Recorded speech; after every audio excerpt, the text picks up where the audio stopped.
Okay, let's get started. Welcome to today's webinar on HIPAA Security Rule compliance.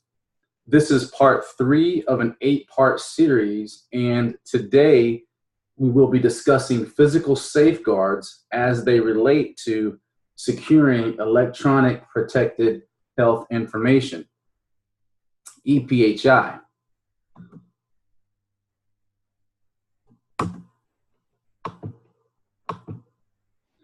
Okay, quick housekeeping items. If you missed part 1 or 2 of the webinar series, stick around. Today's information will still be valuable, okay?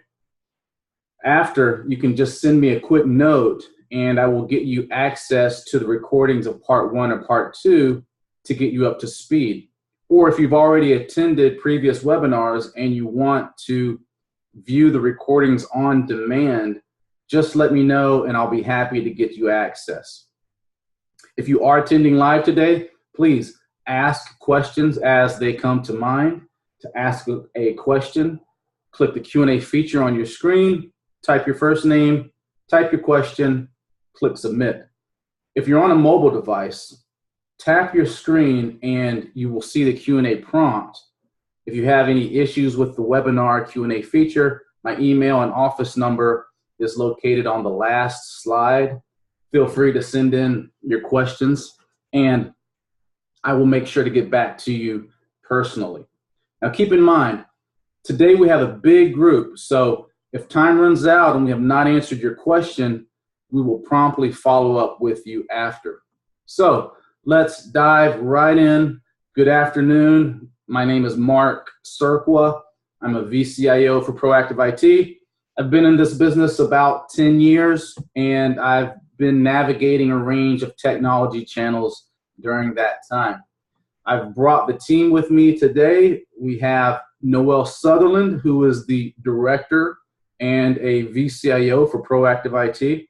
Noelle has 17 years experience in the space, and saving the best for last, our company visionary, Keith Foda, CEO of Proactive IT.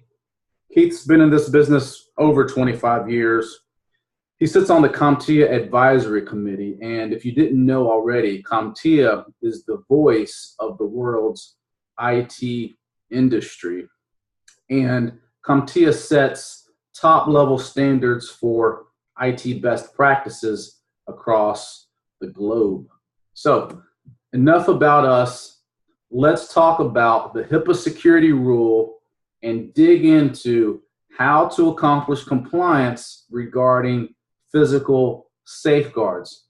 Now, I've said this before, we want to demystify the HIPAA Security Rule. And the concept is very simple, it's very easy to understand. So if you're new to this, you're in luck, because after today, you're going to have a roadmap on how to get started on a plan to achieve HIPAA Security Rule compliance, okay?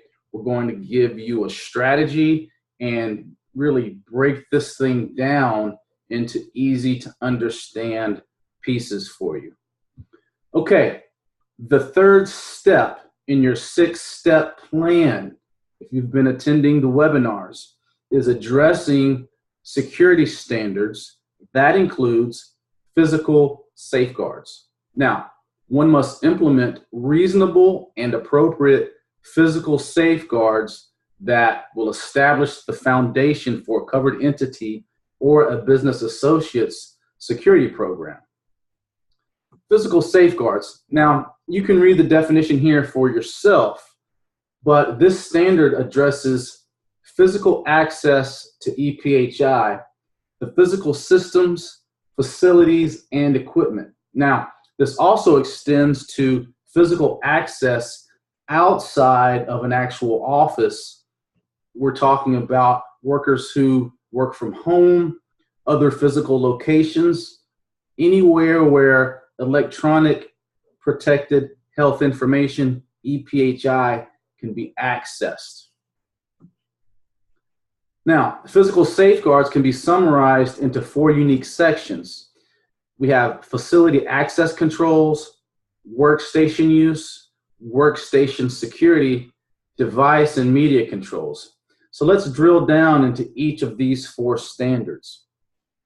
So when it comes to facility access controls, ask yourself, do we have policies and procedures developed and implemented that address allowing authorized and limiting unauthorized physical access to our information systems and the facility or facilities where they are housed? Ask yourself, do these policies and procedures identify individual workforce members and business associates? Okay. Do the policies and procedures specify the methods used to control physical access, door locks, electronic control systems, security officers, even video monitoring?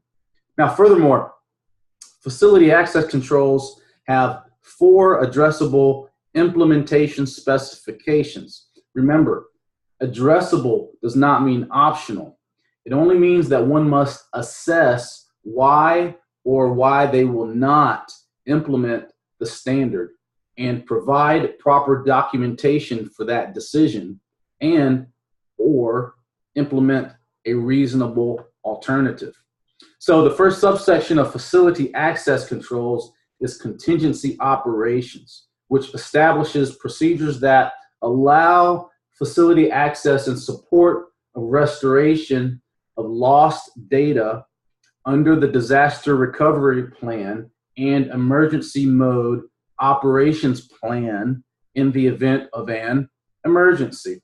It's very important to understand how one would maintain physical security and appropriate access during an emergency event, okay?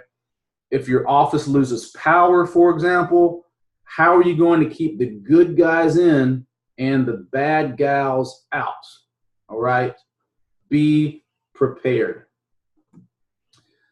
Again, this stuff is not rocket science by any stretch of the imagination, but what we do see is that organizations just don't have the time, they don't have the resources to dedicate, and that's what's really getting people into hot water. So here it's just about documenting the use of physical access controls. Of course, the controls must ensure that only authorized individuals have access to facilities and equipment that contain e-PHI, and that those with no legitimate business need are denied access.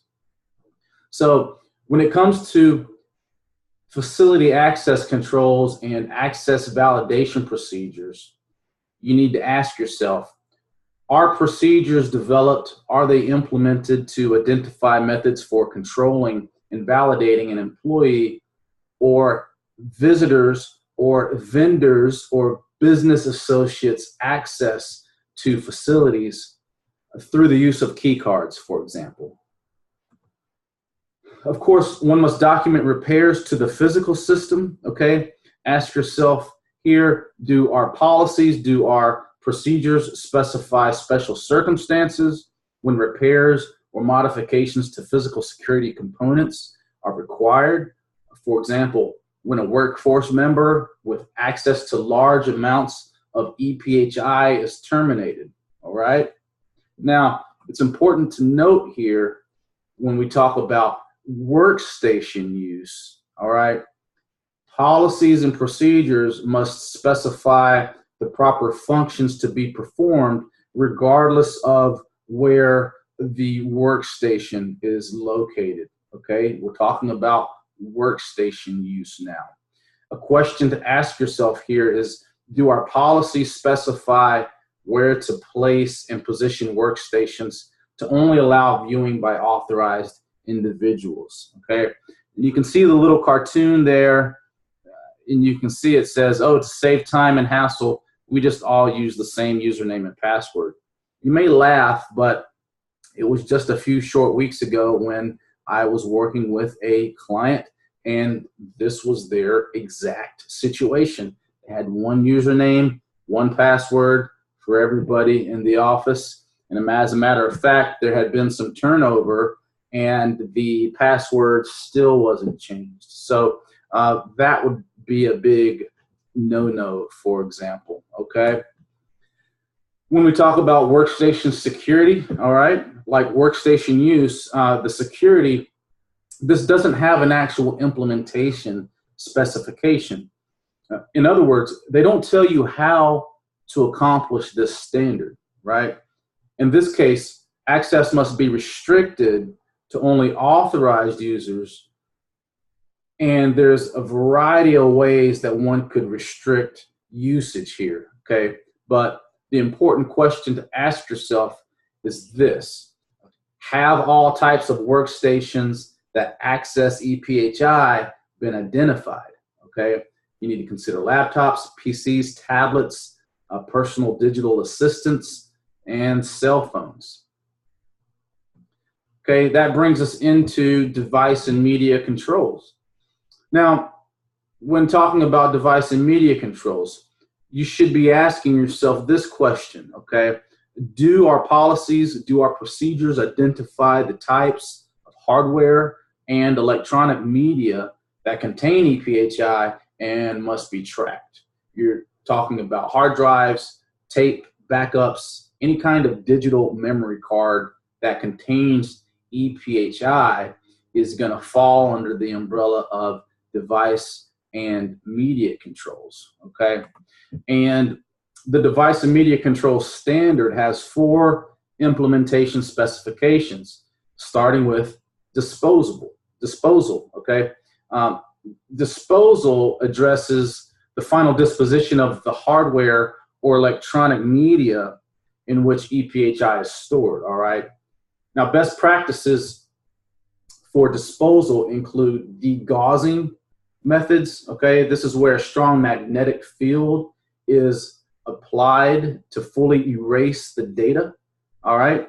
Now, other methods here, you can be creative, but the point is physically destroying the media beyond any kind of repair. Now, let's talk about reuse, okay? If one is going to reuse media devices which previously held e-PHI, there needs to be a policy and a procedure in place for that, right? Prior data stored on a device must be fully erased before being used for an alternative activity. Let's look at accountability, okay? And we're on this home stretch here. Accountability has really become very challenging these days due to the fact that portable technology is getting smaller, it's getting less expensive, and it has an increased capacity to store very large quantities of data. And smaller portable devices have become very popular, especially within the healthcare vertical. So a good question to ask yourself when it comes to device and media controls accountability, okay, is this: do we have a process in place? Is it being implemented for maintaining a record of the movements and of persons responsible for the hardware and the electronic media containing e-PHI, okay? This is an addressable standard along with the next subsection of device and media controls, data backup and storage, right? It's our last standard for device and media controls. This is very similar to the backup plan standard for administrative safeguards, which we discussed back in part 2 of the webinar series. And this standard can be included within that same policy. And look, there are so many options out there that would allow one to back up data. So pick one, implement it, and test it regularly, okay? That's my advice. So that's all I have for today. With that, you should be squared away with physical safeguards, okay? I'm going to follow up with a text version of today's webinar, and I can share this recording for all of those who want it. Please RSVP.